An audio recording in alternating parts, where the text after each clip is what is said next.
नमस्कार सांग मैंने मोर प्रथम ब्लॉग को आपण मानक स्वागत।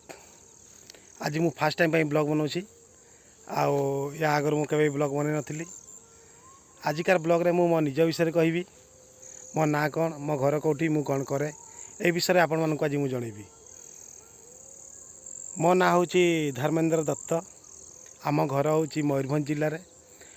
मयूरभंज जिलार गोटे छटिया गाँव में मु आयुर्वेदिक मेडिसिन उपरे गोटे बिजनेस करे। मोर यूट्यूब वीडियो बनवा मोर शौक। तेणु मु आजिकार फास्ट ब्लॉग ये बनई जे मु जेहेतु मयूरभंज रोची, मयूरभंज कला संस्कृति को नहीं मोर आजिकार वीडियो।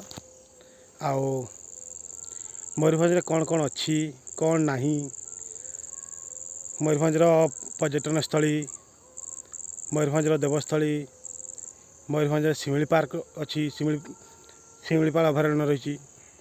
तेणु एसबू मो ब्लॉग्स माध्यम आपण को देखेबी। तो आजिकार ब्लॉग जदि आपण मन को भल लगिला ताले मो चैनल को सब्सक्राइब करंतु एवं पाखर थिबा बेल बटन को दबाई दियंतु। आउ लाइक करंतु, शेयर करंतु।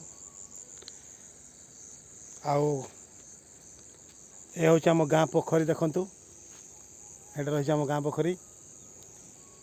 ये पोखरी में माछ अच्छा बहुत।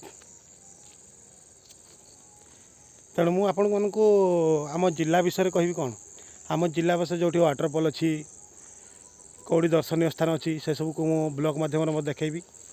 आपण मैंने मो ब्लॉग्स माध्यम आग को देखिपारे।